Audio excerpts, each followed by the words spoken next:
बोले श्री लक्ष्मी नारायण भगवान की। श्रीमन नारायण लक्ष्मी नारायण श्रीमन नारायण लक्ष्मी श्रीमन नारायण नारायण नारायण श्रीमन नारायण नारायण श्रीमन नारायण जगवो नारायण श्रीमन नारायण जगवो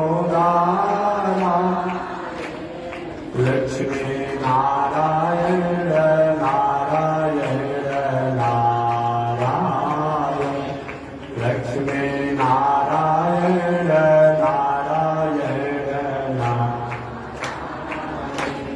श्रीमन नारायण नारायण नारायण श्रीमन नारायण नारायण बोलिए श्री लक्ष्मी नारायण भगवान की। अनंताचार्य कृपया वेदांत द्वयपारगम रामकृष्णांग्रिसज भक्तम विश्वक्षेण मुनिं भजे।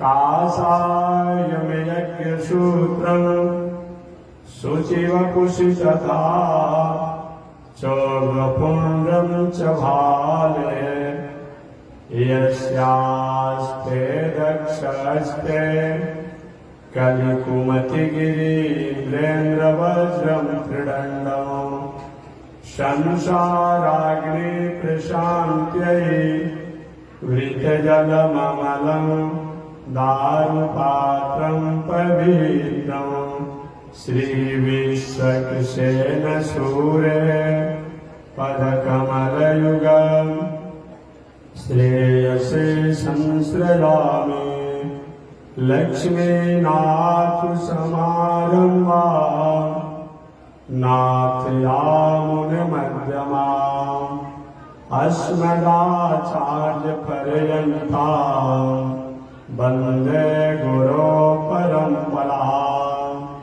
नारायणाय विद्महे वासुदेवाय धीमहि तन्नो विष्णु प्रचोदयात्।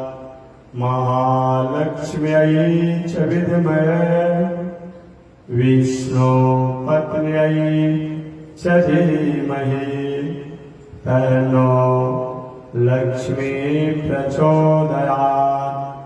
तन्नो लक्ष्मी प्रचोदयात्। परमाराध्य दूसरा नंबर जो है विविधि का प्रार्थना कीजिए। दूसरा नंबर विविधि का जरा थोड़ा कम कितना हो गया? कितना हो गया?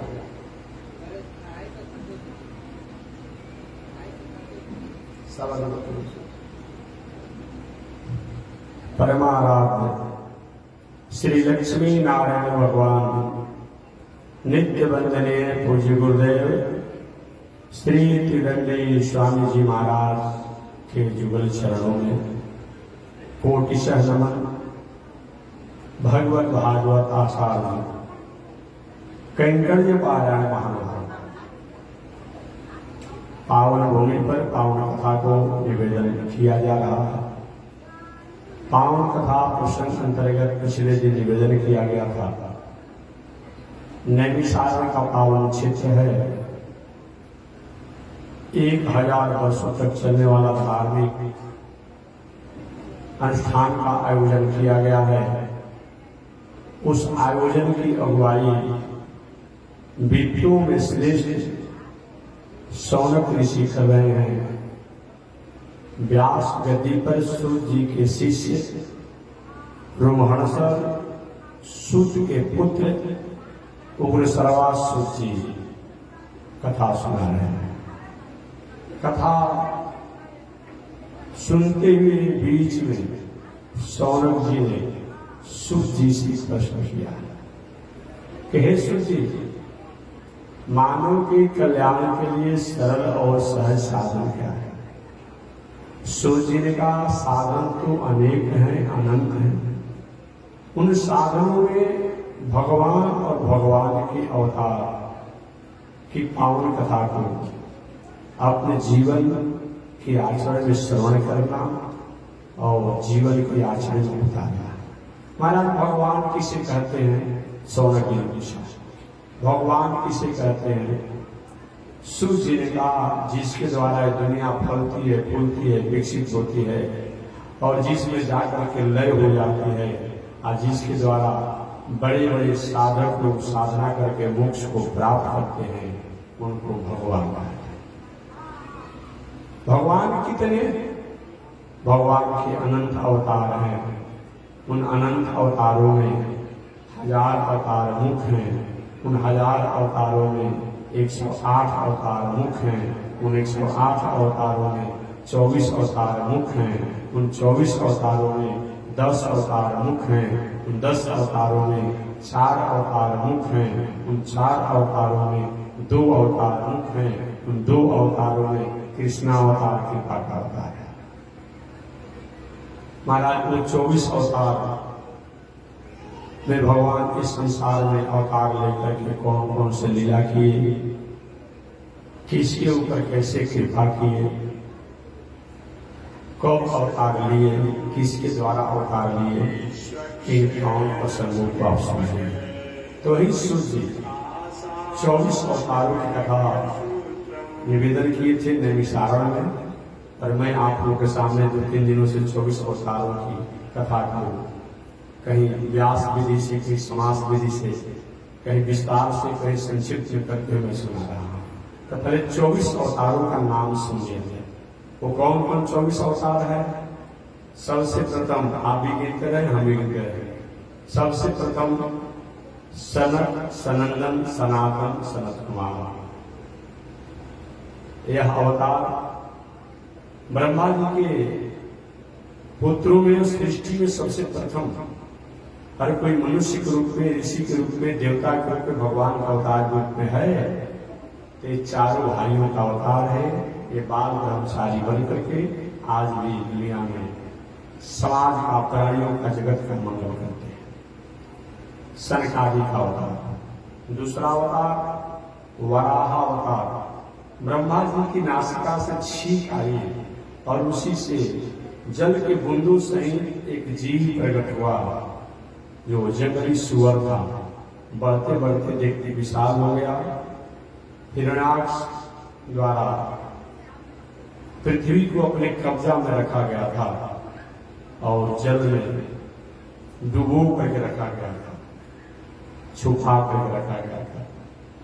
बड़ा होता परमात्मा ने हिरण्याक्ष का वध किया, पृथ्वी को जल के ऊपर स्थापित किया, पुनः इस संसार से लीला करके चले। भगवान का तीसरा अवतार नारद जी का अवतार है। नारद जी पहले गंधर्व के पुत्र थे। अपनी वाणी की गायन प्रस्तुति में अच्छे शब्दों को गायन करने के कारण दूसरा अवतार इनका दासी पुत्र के रूप में हुआ। तीसरा अवतार स्वयं ब्रह्मा के मानस पुत्र बने और घूम घूम करके भक्ति का लक्ष्य लगाते रहते हैं। भगवान का चौथा अवतार नर और नारायण का अवतार। धर्म की पत्नी मूर्ति देवी के द्वारा ये नर और नारायण प्रकट हुए और भगवान स्वयं तपस्वी वेश बना करके और इस संसार में लोगों का मंगल करते हैं। भगवान का 5वां अवतार लड़का को डांटी, भाई उल्टी करा, लड़का बीच में बार बार बढ़ जाता है, क्या ड्यूटी करेंगे? टाइम में उसको बार बार उल्टी कराया, लोग बाहर करनी पंडाल से अस्त व्यस्त कराया, तो आने वाले आप लोग वही रहते हैं, बाहर कर रहे हैं, आता कर पंडाल से आगे जो व्यवस्था करा है, सब एक ही जगह पर बैठ जाते, बैठने के लिए अपने आप ड्यूटी करना अपने आप। उन्हें बाहर कोई बैठाएगा नहीं तो उनको हम सब चलता करेगा, बाहर में इस पंडाल से कर जाएगा। अब व्यवस्था करते शुरू की कथा बस काम कर देते हैं, सब लोग एक जगह बैठ जाते हैं। अपने ड्यूटी करना तो ड्यूटी करना चाहिए।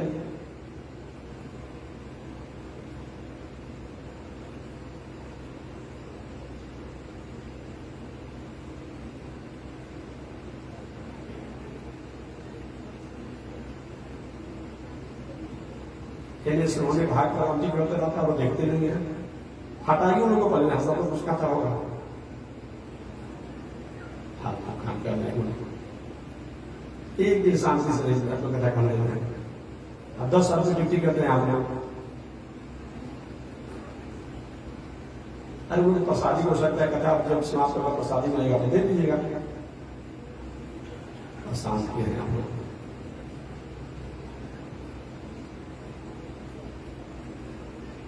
तो मैं निवेदन करना चाहता था, नर और नारायण धर्म की पत्नी मूर्ति देवी से नर और नारायण साक्षात भगवान ही एक चेला के रूप में एक भगवान के रूप में हो गए और तपस्वी के रूप में बद्रिकाश्रम में तपस्या किए। नर और नारायण पर्वत भगवान का 5वां अवतार कपिल देव जी का अवतार कर्दम ऋषि के पुत्र भगवान कर्दम बने, सांख्य शास्त्र का उपदेश दिया, ज्ञान का उपदेश दिया। भगवान का 6वां अवतार अत्रे जी का अवतार, जो कल विस्तार से कथा में बता चुका हूं कि स्वयं भगवान विष्णु ने दत्तात्रेय के रूप में अनसुईया के पुत्र के रूप में संसार में है। भगवान का 7वां अवतार यज्ञावतार, यह यज्ञावतार के द्वारा भगवान हम सब लोग को यह संदेश देते हैं, जीवन की पहचान यज्ञ है। यज्ञ माने प्रमाण, यज्ञ माने पुरुषार्थ, यज्ञ माने क्रिया, यज्ञ माने कर्म। इस संसार में जो व्यक्ति कर्म नहीं करता है, कर्मशील व्यक्ति नहीं, कर्मशील व्यक्ति नहीं है, तो संसार में जी के भी मुर्दा के समान हो गया है।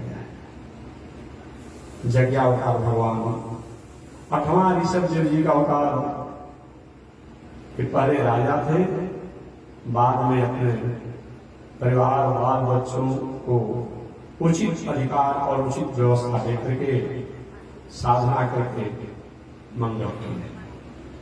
भगवान का 9वां अवतार पृथु का अवतार, पृथु की पत्नी का नाम था अर्ची। ये राजा होकर के भी शासन करते हुए भी भगवान भक्ति में लगे रहे। भगवान का 10वां अवतार मत्स्य अवतार, सूर्य के पुत्र सत्यव्रत श्राद्ध देव वैवस्वत मनु की इच्छा हुआ कि प्रलय के समान हम घटना देखें, प्रलय हुआ नहीं था। सत्यव्रत श्राद्ध देव वैवस्वत मनु की तपस्या से प्रसन्न होकर भगवान ने नहीं महाप्रलय होने पर भी महाप्रलय की सारी घटनाओं को दिखाया और बताया कि आज के 7वां दिन पूरी दुनिया जलमग्न हो जाएगी और आप नौका लेकर के अपने शिव के साथ घूमिएगा। मैं सब मत्स्य अवतार होकर आपको ज्ञान उपदेश दूंगा। वही भगवान का 11वां अवतार कूर्मा अवतार, जब समुद्र मंथन हो रहा था, मंदराचल पर्वत नीचे ही चला जा रहा था, भगवान कछुआ के अवतार लेकर के मंदराचल पर्वत को अपना आधार दिए और समुद्र मंथन। भगवान का 12वां अवतार धन्वंतरी का अवतार और 13वां अवतार मोहिनी का अवतार। इस अवतारों की कथा को मैं निवेदन करूंगा। 14वां अवतार नरसिंह अवतार है, 15वां अवतार वामना अवतार है, 16वां अवतार परशुराम जी का अवतार है, 17वां व्यास जी का अवतार है, 18वां राम जी का अवतार है, 19वां बलराम जी का अवतार है, 20वां कृष्ण भगवान का अवतार है, 21वां हरि का अवतार है, 22वां हंस का अवतार है और 23वां बुद्ध का अवतार है, 24वां कल्कि अवतार है। इस प्रकार भगवान का अवतार है। तो भगवान के आज 12वें अवतार की व्याख्या प्रारंभ करना है। धन्वंतरी अवतार, ये अवतार कब हुआ? जब देवता लोग दैत्यों द्वारा परेशान थे। आज ही अच्छे लोग परेशानी में नहीं रहते हैं, बुरे लोग भी परेशान रहते हैं, अच्छे लोग भी परेशान रहते हैं। बुरे लोग दूसरे को परेशान करने में परेशान रहते हैं, अच्छे लोग बुरे लोगों की परेशानी से परेशान रहते हैं। देवता लोग परेशान थे, भगवान के पास गए, हे प्रभु कोई समाधान हो जाए, अन्यथा हम जीते जी मर रहे हैं, हम लोग को जीने का कोई औचित्य नहीं है, कोई उपाय कीजिए। भगवान ने कहा कौन सा उपाय किया जाए? हम युद्ध तो नहीं कर पाएंगे अभी, क्योंकि दैत्य भी तपस्या साधना करके वरदान प्राप्त किए हैं। क्या कि उनके वरदानों को हम कैसे न कर सकते हैं? एक उपाय है देवताओं, भगवान ने कहा कि समुद्र मंथन हो और समुद्र मंथन से अनेक रत्न प्राप्त होंगे, उसमें अमृत भी प्राप्त होगा और अमृत को देवता आप लोग पान कर देंगे तो अपने छोटे भाई, सौतेले भाई से झगड़ा विवाद तो आप लोगों को होगा, उनके द्वारा मार भी खाएंगे, पीटे भी जाएंगे, लेकिन मरेंगे नहीं। अमृत पीने की खासियत रहेगी। महाराज को वही काम करा दीजिए कि कम से कम मार खाए, पीटे जाए, मरे तो नहीं, कभी न कभी हमारा राज मिल जाएगा। ठीक है। वही समुद्र मंथन का उपकरण किया गया और समुद्र मंथन का उपकरण जब किया गया, कैसे समुद्र मंथन किया जाए? सबसे पहले वासुकीनाग से पूछा गया, भाई आपको सहयोग करेंगे? कि हाँ, मेरा भी सहयोग होगा तो मैं सहयोग करूंगा। क्या सहयोग? हमको भी अमृत में कुछ भाग आप लोग देंगे? कहा नहीं देंगे, सहयोग कीजिए। उस तथ्य के अनुसार वासुकीनाग को भी सम्मिलित किया गया, रस्सी के रूप में इनको रस्सी बनाने का उपकरण किया गया। अब मथा कैसे जाए समुद्र को? क्योंकि मंदराचल पर्वत को ही मथानी बना दिया जाए समुद्र मंथन करने के लिए। इस मंदराचल पर्वत को उठाएगा कौन? कौन इसको उठाएगा? एक विचार पर हुआ, सब लोग मिलकर उठाए, देवता, दैत्य, दानव, ऋषि, सब लोग लगे।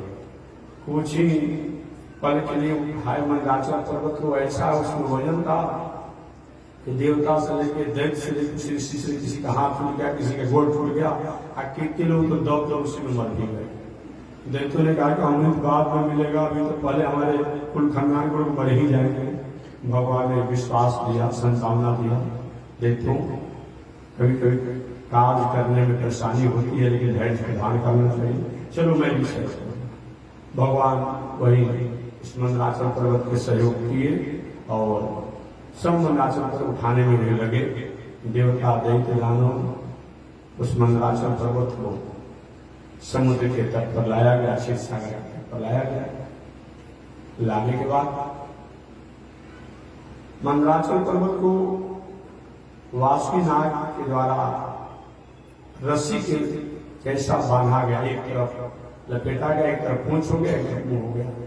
भगवान ने पहले ही देवताओं को बताया था, ये कथा विस्तार से बाद में दिया गया कि देखो कभी कभी अपना काम बनाना हो और काम साधना हो, अगर कहीं ईगो रखने से काम बिगड़ जा रहा हो तो थोड़ा सा अपना ईगो को डाउन कर लेना चाहिए। कितना भी आप बड़े आदमी, ये होना चाहिए। दैत्य जो भी कहेंगे उसी बातों को मान लेना है। यह राजनीति है, यह धर्मनीति है, यह समाजनीति है, या कूटनीति है या लोकनीति है। कभी कभी देखते हो कि हमारा काम भविष्य में अच्छा मंगल होने वाला है, बनने वाला है, और हमारा मित्र है या हमारा शत्रु जो है, अगर कोई बात करनी हो या तो मित्र हटने के लिए तैयार हो जा रहा है, शत्रु का विरोध कर रहा है, और शत्रु के बिना काम चलेगा ही नहीं, तो कभी कभी अपना ईगो को लो कर देना चाहिए, डाउन कर देना चाहिए। ठीक है भाई, आप जो कहें वही मैं मानूंगा, यही हुआ।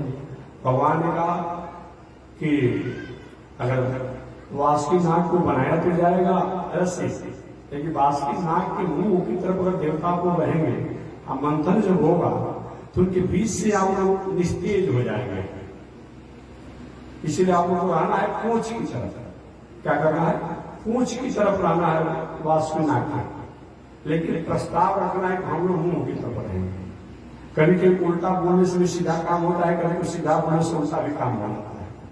अब समय मिलेगा तो कथा होगी सुना। इसीलिए हमेशा व्यक्ति को चाहिए कि बुद्धि निजस्य बलवस्य, विवेक से विचार करके ही कोई काम करना चाहिए। कभी कभी हमारे सीधा बोलने से उल्टा काम हो जा रहा होगा, नुकसान हो जा रहा होगा, तो थोड़ा उल्टा बोलकर ही काम बनाना है। कभी कभी उल्टे बोलने से सीधा काम होता है, वो भी काम करना चाहिए। तो कथा बाद में सुनांगे, पर इस पर समझ। देवताओं ने दैत्यों से कहा कि देखिए भाई, आप हमारे भाई हैं, ऐसे पद में भी आप लोग छोटे हैं, हम बड़ी माता के पुत्र, हम देवता हैं, आप छोटी माता सबसे माता के पुत्र, आप देखते हैं तो ऐसे भी आप छोटे हैं। जो समुद्र मंथन हो रहा है, समुद्र मंथन में सर्प का मुंह जो होता है श्रेष्ठ होता है, आप पूंछ जो होता है अधम होता है। तो हम बड़े हैं देवता, तो हम चाहते हैं कि मुंह की तरफ हम रह पाते रहे सभी देवता। आप देख लोग छोटे हैं, सबसे भाई हैं, छोटे हैं, आप लोग पूंछ को पकड़िएगा। दैत्यों ने कहा चाहे समुद्र मंथन रहना हो, तुम अपना बड़ा बने रहो, हम उससे फिर हम नहीं करेंगे, हम नहीं करेंगे, जाओ। भगवान की तरफ देवताओं हुए तो नाराज होकर चले जा रहे हैं। कहेगी इसे बुलाइए कि ये बड़े बाप के बेटा दैत्य लोग, अरे तुम ही लोग मुंह की तरफ रहे, हम लोग पूछ के चले राना तो था देवताओं को पूछ की तरफ, कभी इसका कोई प्रभाव नहीं होगा, क्योंकि पहले उल्टा बोले थे, अब वो लौट करके देख आ गया। आए सर्प के मुंह की तरफ वो दैत्य लोग हो गए, पूंछ की तरफ देवता लोग हो गए। मंथन जब होने लगा तो सबसे पहले तो मालूम पड़ा कि मंगलाचल पर्वत नीचे चला गया, कितने देवता, कितने दैत्य, कितने ऋषि लोग तो वो मंथानी के साथ नीचे समुद्र में डूब गए। और कह के बताओ, अब समुद्र मंथन नहीं हुआ, अमृत मिला नहीं। भगवान सोचा कि काम बिगड़ गया, कुछ सहयोग करना चाहिए, वहीं कछुआ का अवतार लेकर के आधार दे दिए। जितना पर मंथन हो सके उतने पर भगवान आधार दे करके और मथानी को रोक रहे। मंथन होने लगा, कथा विस्तार से बात में आएगी, प्रसंग को सुनाना है। मंथन होने लगा, उसमें सबसे पहले हलाहल कालकूट मिला। कालकूट आजकल कभी कभी शंकर जी के भगत कहते हैं कि हम शिव बाबा के भगत हैं।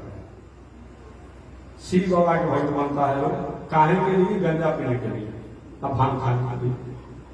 और कहता है मैं एक गया था कहीं मंदिर में, और ऐसा ऐसा फोटो बनाने वाला भी बुद्धि के चंचल है, और मैं क्या कहूँ, और कुछ तो नहीं कहूँगा।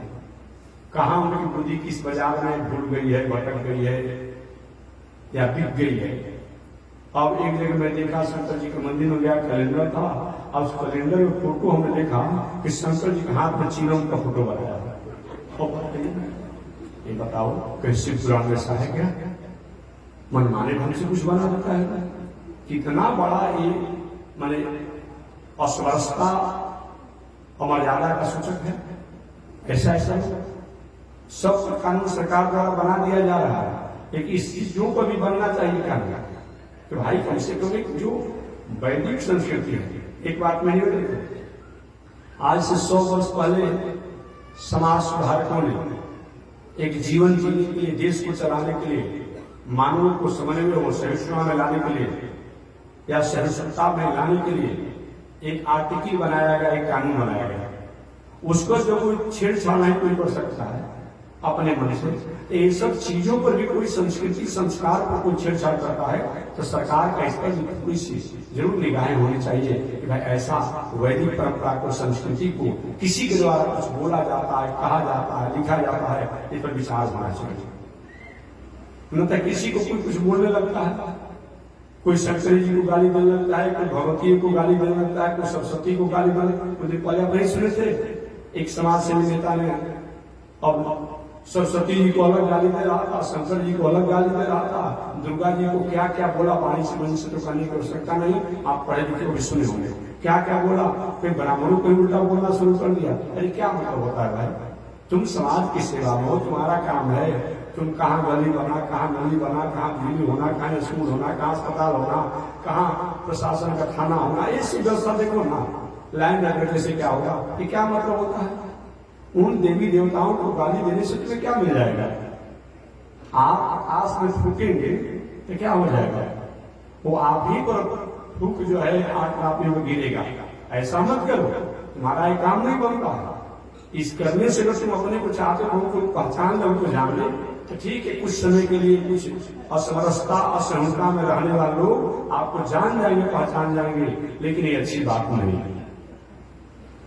इसलिए चाहिए, अब लोग बताइए कितना मन असहज देखने की जरूरत है। अब शंकर जी का हाथ में चिलम धरा देता है, ऐसा वाला होता है। शिव समान को व्रत जगधारी, आज शिवरात्रि भी है जी, देखिए आज शिवरात्रि, सावन का शिवरात्रि भी है।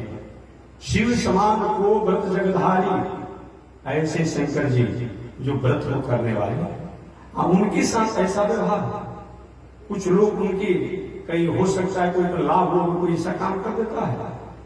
लोग कहता है कि शंकर जी का भक्त है, शंकर जी गांजा भांग में होता है तो हम कहें नहीं, ये कर देखेंगे। शंकर जी के काल को पी गए हलाहल विष, बहुत बड़ा शंकर जी के भगत बनेंगे, जो करेंगे वही करेंगे। फिर मुसवा गोली खा के देख लीजिए ना, पता चल जाए कितना बड़े भगत बने हैं। असर खांसी गोली खा लीजिए, हलाहल विष को पी गए। तो शंकर जी जो किए वही आप करेंगे? शंकर जी जो करने को कहे हैं वही करना है, और शंकर जी जो किए हैं वो नहीं करना है। राम जी जो कहे हैं करने के लिए वही करना है, राम जी जो किए हैं वो नहीं करना है। कृष्ण भगवान जो कहे हैं करने के लिए वही करना है, जो किए हैं वो नहीं करना है। अगर किए हैं और करने को कहते हैं तो करना है। प्रातः काल उठ के रघुनाथा, माता पिता गुरु ना वही, ठीक है। सुबह सुबह जगिए, माता पिता को प्रणाम कीजिए, आदरणीय लोग उनको आदर कीजिए। लेकिन अब कृष्ण भगवान जो किए, अब 10 दिन की अवस्था में पूतना जैसे राक्षसी को भगवान कृष्ण मार दिया, कालिए नाग उन्होंने नाच किया, आगे जाए किसी सर को पकड़ने लगी, काट देगा, इस दुनिया से हिसाब किताब हो जाएगा। ऐसे करेंगे हम नहीं करेंगे। अब उन्होंने गोवर्धन पर्वत को उठा लिया, हम कहेंगे उठाएंगे, या अभी जाकर किसी उठाने लगे पहाड़ को, उसी में जम कर रह जाएंगे। तो राम जी पत्नी की परीक्षा देने के लिए क्या किए?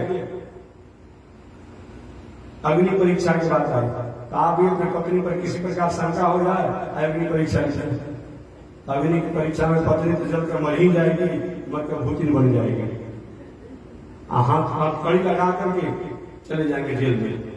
तो जो राम जी के वही आप करेंगे? ऐसा लोग कहता है नहीं, जो किए हैं राम जी और करने को कहते हैं वो करना है। जो कृष्ण भगवान किए हैं और करने को कहे हैं वो करना है। शंकर जी जो किए हैं और करने को जो कहे हैं वो करना है। बाकी वो किए हैं और करने को नहीं कहे हैं वो नहीं करना है। बात समझिए। इसलिए कभी कभी लोग कहेंगे ऐसे हमने किया तो हम कहे नहीं करें। कुछ दिन पहले हमारे स्वामी जी महाराज ये थोड़ी बोलने की अपनी लहजा थी, और बोलते तो ऐसे किसी को बोलना शुरू कर दिया था, न करोगे, अरे वही देखते हो, एक ऐसी दिन के समाधि लगाए वो तो नहीं करोगे, कच्चा बुद्धि को 75 वर्ष आगे वही नकल करोगे, खाली नहीं कर दिया जाएगा। इसलिए महापुरुषों का जो अगर कहे हैं करने के लिए तो ठीक है, बाकी नहीं करता। तो मैं निवेदन करना चाहता था, हलाल लिख निकला हुआ कि किसको दिया जाए, बहुत बाम शंकर जी को दे दिया हम, वही हलाल लिख को शंकर जी ने पान किया।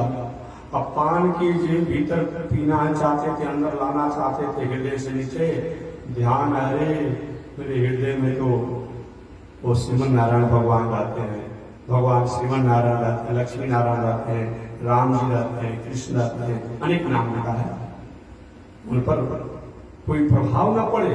अब शंकर जी क्या कि उस विष को गर्दन से नीचे आने ही नहीं दिए, एक गर्दन से ऊपर ही गर्दन में रोक लिए। बाहर कहीं निकालते तो सृष्टि का प्राणियों का हित हो जाता, और कहीं गर्दन से नीचे करते तो हमारे स्वामी जो हृदय में रहने वाले हैं उन पर कहीं प्रभाव पड़ता। तो शंकर जी ने उस विष को क्या किया, अपने गर्दन में रोक दिया, इसीलिए उनका एक नाम हो गया नीलकंठ। नीलकंठ महादेव हो गए। विष के प्रभाव से कंठ उनका नीला पड़ गया, इसीलिए उनका नाम क्या हो गया, नीलकंठ महादेव हो गए। ऐसे भगवान शंकर। और समुद्र मंथन द्वारा रत्न निकला, जो कथा विस्तार बाद में आएगी, जब समुद्र मंथन की कथा आएगी तब विस्तार से बताऊंगा। और भी रत्न निकले, उन रत्नों में धनवंतरी जी अमृत कलश लेकर के निकले, और धनवंतरी जी अमृत कलश लेकर निकले तो हम अब देवता लोग सोचे कि हम ले लें, देव सोचे कि हम ले लें। उसी में पहले तो देवता लोग ले लिए अमृत कलश को, और उस अमृत कलश को लिए बृहस्पति जी, सूर्य, चंद्रमा उस अमृत कलश को चारों तरफ से हाँ गिरे मत, फूटे मत, सूखे मत, इसके लिए लोग थे। अब देवताओं के हाथ से एक लाख दैत्यों ने क्या छीन लिया, छीन लिया जब, अब देवता लोग उदास हो गए। अब देवता लोग उदास होकर भगवान के सहारा, प्रभु अब क्या किया जाए, भगवान का अच्छा धैर्य धारण कीजिए। वही कलश को लेकर के भागते भागते घूमते घूमते 12 वर्ष लग गया। कभी उस अमृत कलश को हरिद्वार से लेके, नासिक से लेके, प्रयाग से लेके, उज्जैन से लेके इन जगहों पर ले गया छुपाया गया। लेकिन वहां देवता भी पीछे से जाते, दैत्य भी जाते, जो कमजोर दैत्य वो भी अपने आते थे। आपस में दैत्यों में विवाद हो गया, कहा मैं पीऊंगा पहले, तो मैं पीऊंगा पहले। इस तरह चलते रहा, अंत में देवता लोग कभी मिलने वाले नहीं है। तो ही धनवंतरी जी जो अमृत कलश लेकर प्रकट हुए, ये साक्षात भगवान के अवतार, भगवान की 13वें अवतार मोहिनी अवतार। जब दैत्य अमृत कलश ले लिए, 13वां अवतार मोहिनी अवतार। जब दैत्य अमृत कलश को ले लिए, अब देवता उदास हो गए। जीवन में हमें विश्वास, धैर्य और सत्प्रेरणा और विवेकपूर्ण सत्पथ पर चलने का हम संकल्प लेते हैं, तो जीवन में आपत्ति विपत्ति संकट समस्याएं तो आती है, लेकिन विवेकपूर्ण और उद्देश्य अगर हमारा ठीक रहता है तो धैर्य असफलता हमारी सफलता की जरिए हो जाती है। देवता उदास तो है, लेकिन भगवान ने विश्वास दिया। देवताओं विश्वास और धैर्य दिखाया। अब दैत्य अमृत कलश को ले लिए थे, अब आपस में भी विवाद करते, मैं पहले पीऊंगा तो मैं पहले पीऊंगा तो मैं पहले पीऊंगा। उसी समय भगवान ने क्या किया, देवता लोग पीछे से आ रहे थे, नजदीक आने की हिम्मत नहीं थी। ऐसे भी असुरी प्रवृत्ति के लोग आज भी मजबूत होते हैं। जो भी दैवी प्रवृत्ति के लोग होते हैं, अच्छे लोग होते हैं, उनसे असुरी प्रवृत्ति के लोग जो होते हैं, उपद्रवकारी जो होते हैं, वो मजबूत होते हैं। लेकिन दैवी प्रवृत्ति के लोग, अच्छे लोग जो हैं, अपने बुद्धि विवेक से काम निकालते हैं। बाकी हमेशा अनादिकाल से वे असुरी प्रवृत्ति वाले बुरे लोग मजबूत होते हैं। अब काम निकालने के बाद भगवान ने सोचा कैसे देवताओं को अमृत पिलाया जाए। संयोग से उसी समय भगवान ने उन दैत्यों के सामने एक सुंदर स्त्री का वेश बना दिया। सुंदर स्त्री का वेश बना दिया। देखिए, धन को त्यागना सहज है, धन को त्यागना सहज है, पद को त्यागना सहज है, लेकिन काम को त्यागना बहुत कठिन है। कभी कभी हमारे पूज्य गुरुदेव श्री रणजीत स्वामी जी महाराज हास्य के रूप में, स्वामी जी की भाषा हंसी में भी उपदेश होता था, हास्य के रूप में कहते थे कि काम ऐसा चीज है, थोड़ी सी अगर हम अपने इंद्रियों को संयम नहीं रखते हैं तो स्वामी जी कहा करते थे कि ऐसा संसारिक भोग वासना चीज है। लोग कहता है कि फलहार अनहार, फलहार अनहार से क्या हो जाएगा? ठीक है, जीवन जीने का शरीर में स्वस्थ रहे, आरोग्य रहे, शरीर में फुर्ती रहे, इसके लिए फलहार और अनहार हो अच्छा होता है। फलहार में हो, अनहार में तो सात्विक होना चाहिए। लेकिन इसी से हम चंचल नहीं होंगे, ऐसी बात नहीं है। आपने अनेक ऋषियों को सुना होगा, 100 ऋषि जल में तपस्या कर रहे थे, जल पी करके बहुत दिनों तक। हुआ क्या? एक दिन मछली और मछली के परिवारवाद को उन्होंने देखा कि मछली अपने पत्नी के साथ परिवारवाद में बच्चों के साथ है।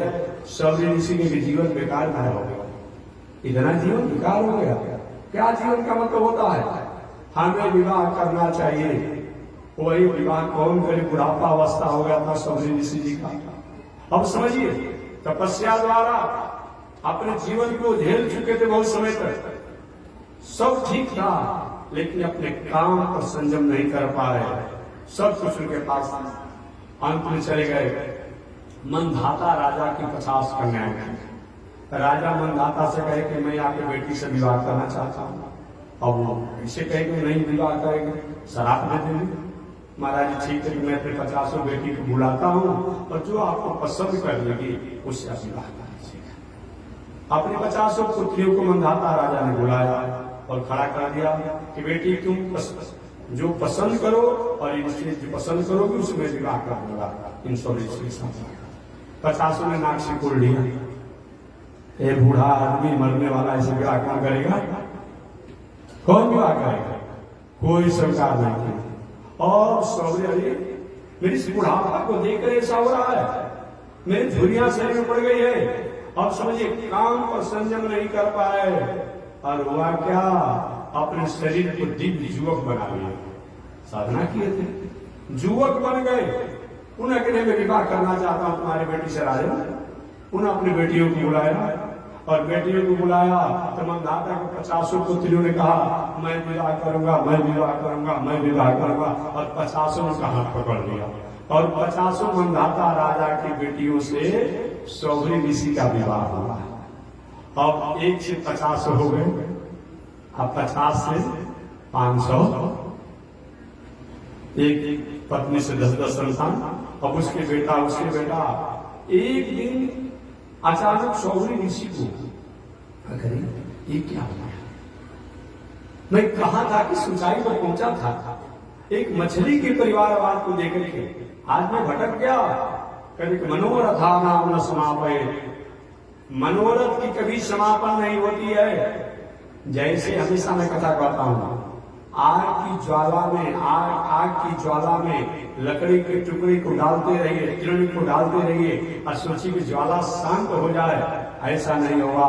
ज्वाला तो शांत तब होगी जब लकड़ी और किरण को डालना बंद कर दें। मनोरथा नाम न समापय, मनोरथ की कोई समापन नहीं। कहा मैं 1 से 50 हुआ, 51 हो गया और 51 से कहा 500, 500 से कहा 5000 और 5000 से कहा 50,000। पुनः मन में वैराग आया और सब परिवार के झंझट को छोड़ करके आप पुनः अपना साधना लग गए। एक प्रश्न में निवेदन करूं इस कथा के द्वारा। कभी कभी होता है कि अगर हमने पूजा किया है, पाठ किया है, जग किया है, दान किया है, तीर्थ किया है, व्रत किया है और कहीं बाद में हम भटक जाते हैं, तो पहले की पूजा पाठ, तीर्थ, व्रत, जग, दान का कोई महत्व है? अरे भाई, पहले आपने बैंक में रुपया जमा किया है, फिक्स डिपोजिट कर दिया है। अब बाद में कहीं आप दिवालिया गरीबी में हो जाएंगे तो पहले का फिक्स डिपोजिट जो पैसा वो नहीं मिलेगा, समय पर मिलेगा।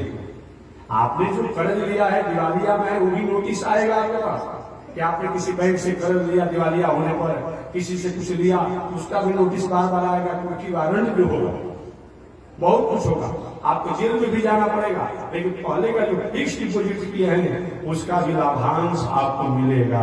वही बात है, अगर कहीं हमने कोई अच्छा काम किया है तो अच्छा काम का फिक्स डिपोजिट जो है वो हमको प्राप्त होगा, और जो बुरा बात में करते उनका भी होता है, उसका भी होता है। तो सौरी ऋषि पहले जो स्वीकृत किए थे और उसका ज्ञान उनको हुआ, और ज्ञान हुआ तो सारा परिवार पत्नी सबको झंझट को छोड़ करके पुनः सतमार्ग में गए। तो हमारे पूज्य गुरुदेव किरण स्वामी जी महाराज कहा करते थे कि पहाड़ में रहिए तो, गुफा में रहिए तो, जंगल में रहिए तो, जल में रहिए तो, कपड़ा पहनिए तो और नहीं कपड़ा पहने तो, लौटे रहिए तो उससे कोई मतलब नहीं। मौनी बाबा रहिए तो और कड़सरी बाबा रहिए तो, अगर हमारा मन पर संयम नहीं है, अपनी बुद्धि पर संयम नहीं है, तो सब कुछ व्यर्थ है। स्वामी जी कहते सब कुछ व्यर्थ है। स्वामी जी हास्य भाषा करने में अच्छा नहीं लग रहा है, इसलिए मैं उस भाषा को दूसरी तरीके से मैं कहूंगा।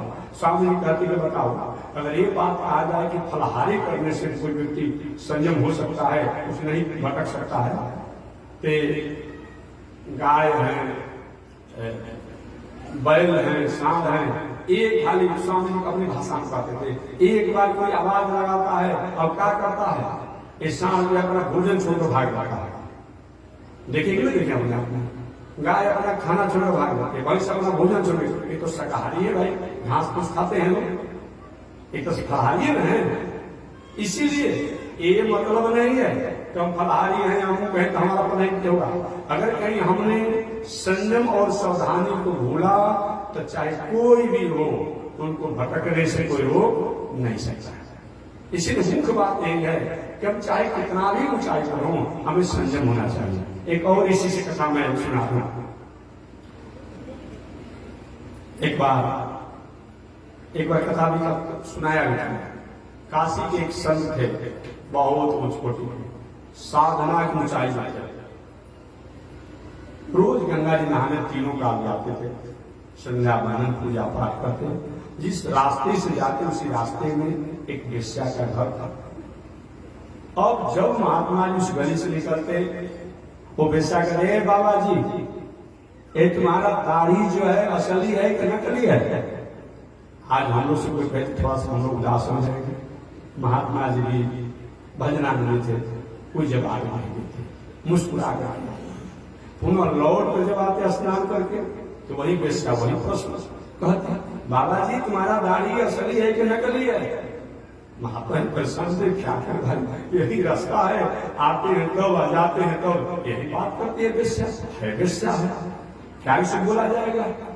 और समय बीतते चला गया, समय बीतते चला गया, लगभग 25 वर्ष बीत गया। एक वेश्या का एक ही प्रश्न था, तुम्हारा दाढ़ी असली है कि नकली है? महात्मा जी कोई जवाब नहीं, ऊंच कोटि के साथ प्रश्न थे, कुछ समान समझ नहीं थे। महात्मा जी अचानक एक दिन पंचभौतिक शरीर को छोड़ करके मृत्यु को प्राप्त कर गए, और उनके लाश को लेकर के संस्कार करने के लिए उसी गली से गंगा किनारे जा रहे थे लोग। बेशक अरे तो महात्मा चला गया, और वो भी अपने द्वार पर आए, लोग लाश लेकर जा रहे थे, राम नाम सत्य है, राम नाम सत्य है। अब वेश्या ने वही बातों को दोहरा दिया जो 25 वर्षों से दोहराती थी। बाबा 25 वर्षों से मैं प्रश्न से करती रही कि तुम्हारा दाढ़ी असली है कि नकली है, बिना मेरे प्रश्नों को जवाब दिए तुम चले जा रहे हो। और क्या हुआ, महात्मा सिद्ध थे, और क्या हुआ, लाश बैठ गया। क्या बोला तुमने? क्या बोला? अरे 25 वर्षों से मैं आपसे कुछ सुन हैरान हो गई, क्या हो गया भाई, एक मरे हुए थे, वो लाश बैठ गया। क्या पूछा तुमने? क्या कि तुम्हारा दाढ़ी असली है कि नकली है? महात्मा जी ने कहा कि मेरी दाढ़ी असली है। कह रहे बाबा इतनी ही बात कहना था, 25 वर्ष क्यों लगा दिया? महात्मा जी ने कहा कि मुझको अपने पर विश्वास नहीं था, अपने शरीर पर विश्वास नहीं था, अपने मन पर विश्वास नहीं था, इसीलिए मैंने तुम्हारे प्रश्नों का जवाब नहीं दिया। और मैं जा रहा हूं, कर जा रहा हूं, मेरी दाढ़ी असली है। अच्छे संत जो होते हैं कभी भी अपने मन पर विश्वास नहीं करते हैं। कितना भी पूजा करे, पाठ करे, जप करे, दान करे, तीर्थ करे, व्रत करे, लेकिन अपने आप आते हैं। हमेशा अपने गुरुदेव जी की मैं बात कहता हूँ, स्वामी जी मरते दम तक, बाबू बैठ जाए,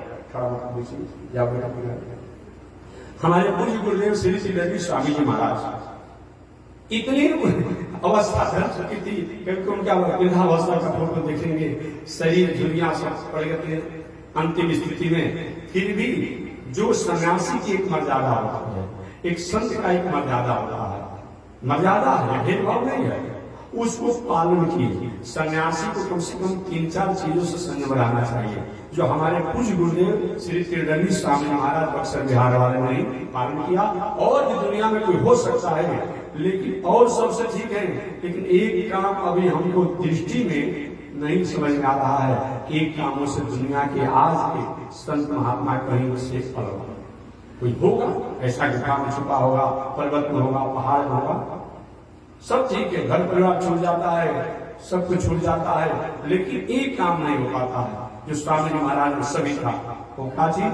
कभी भी सन्यासी को स्त्री से स्पर्श, स्त्री से व्यवहार नहीं होना चाहिए, क्योंकि सन्यास लेकर ऐसा कोई करता है तो मानो सन्यास धर्म को कलंकित करता है। सन्यासी को सोना चांदी इत्यादि आभूषण रखना भी नहीं चाहिए, स्पर्श भी नहीं करना चाहिए। ये नहीं कोई भगत दे दिया तो सिकई थाम ले, हम हाथ में क्या पहनने वाला कहा जाता है इसको, कंगवे को भी कहा जाता होगा, बहुत बुला जाता है, सिकई हो ऐसे दे ठीक लगा दिए परमात्मा, कोई काम नहीं करना, ये नहीं होना चाहिए। अग्नि स्पर्श नहीं करना, अभी नहीं कि कहीं भूख लग गया तो अपने से भोजन बना लेंगे, ये नहीं होना चाहिए। स्त्री का स्पर्श नहीं होना, अग्नि का स्पर्श नहीं होना, धातु का स्पर्श नहीं होना, ये सन्यासी के सब मुख है। और पैसा रुपया लेकर के कहीं पूजा पाठ कथा प्रवचन जग दान नहीं करना। ठीक, हमको पैसा देंगे करोड़ रुपया, हम भंडारा कराएंगे, आश्रम बनाएंगे, कुंभ खर्चा करेंगे और खर्चा करेंगे, लेकिन नहीं भी हम अपना पैसा देंगे तो हम चलेगा कि विजय करेंगे, हम कथा करेंगे, हम खर्चा करने के बता देंगे कि पंडाल में खर्चा है, लाइट में खर्चा है, माइक में खर्चा है। और संत महात्मा सन्यासी को झाड़ फूक तंत्र मंत्र जादू टूना, लेकिन आज यही चला है। एक बार एक फोटो दिखा रहा था लोग, एक सन्यास का लेगा, वो सन्यास तो है ही नहीं, जिसने उस काम किया उसका सन्यास धर्म नष्ट हो गया। और त्रिदंड लिया था कि दंड लिया था, जो भी लिया हो, अब उसी से कपाट पर स्त्री ठोक रहा था, आशीर्वाद दिया था। अब इसी के त्रिदंड है, एक दंड है, ये बताइए। मोबाइल पर देखा रहा था, ऐसा मत पूछिए। कोई झाड़ फूक कर रहा है, कोई तंत्र मंत्र कर रहा है, कोई जादू टूना कर रहा है, कोई जादूगरी पूजा कर रहा है, ये काहे इससे अच्छा सन्यास को तुम कलंकित क्यों कर रहे हो? ये झाड़ फूक करने के लिए सन्यासी का है। अरे सन्यासी के तो दर्शन करने से मंगल हो जाता है, वाणी से सुन लिया, कान से सुन लिया, उसी से मंगल हो जाता है। और झाड़ फूक करेगा घर घर में जाकर के, गांव गांव में जाकर के, तो सन्यासी किस बात का? ये सन्यास धर्म को कलंकित करना है। ऐसा जो भी करता है संत महात्मा सन्यासी इसमें कि घर घर में जाकर के झाड़ फूक करता हो, जादू टूना करता हो और भूत प्रेत के नाम पर हो, किसके नाम पर करता हो, वो सन्यास धर्म को, संत धर्म को कलंकित कर रहा है।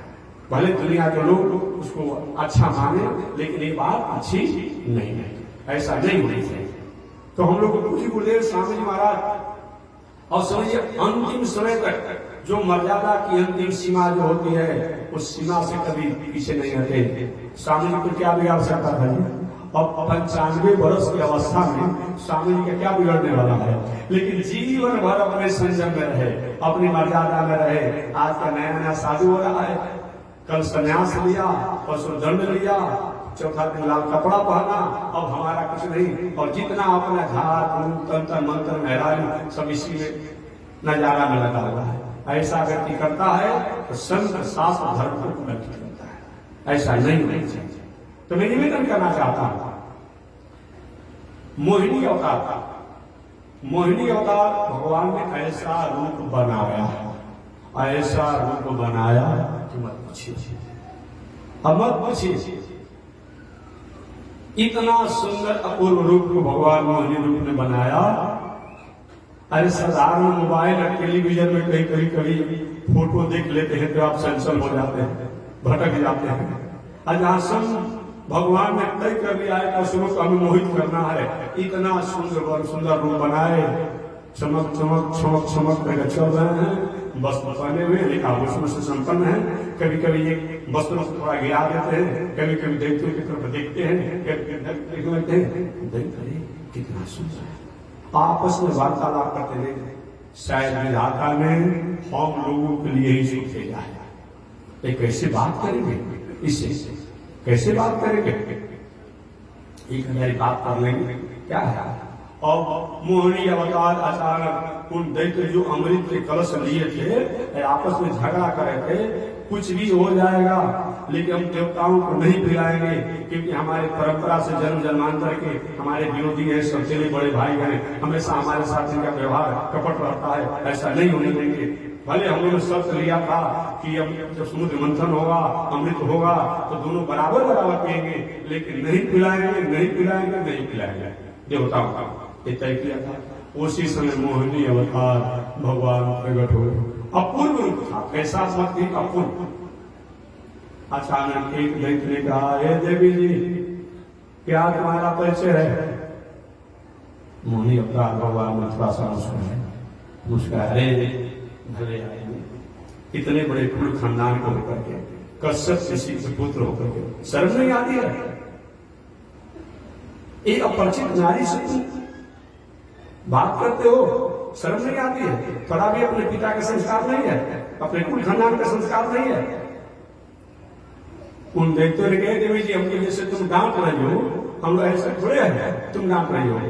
हमारे पिता तपस्या करने वाले कश्यप ऋषि हैं, कश्यप ऋषि का संतान है। हम लोग भी कम पूजा पाठ नहीं करते हैं, हमारे बड़े भाई देवता लोग हैं, हमारे ही बड़े भाई जो है वो देवराज इंद्र हैं, हमारे ही बड़े भाई सूर्य हैं। कभी कभी जब परिचय दिया जाता है तो बड़े लोग को दिया जाता है ना। अब तुम क्या समझ रही हो। मोहिनी ने कहा कि इसीलिए तुम्हें कह रही हूँ कि बताओ, इतने तुम्हारा बड़ा कुल खानदान परिवार है और तुम एक चंचला नारी से जिससे कोई परिचय नहीं है और उससे तुम वार्तालाप करे हो। नहीं देवी, वार्तालाप तो नहीं करना चाहिए, लेकिन तुमको दिखने से होता है कि तुम भी किसी बड़े घराने के हो। क्या तुम्हारा परिचय है, क्या तुम्हारा नाम है।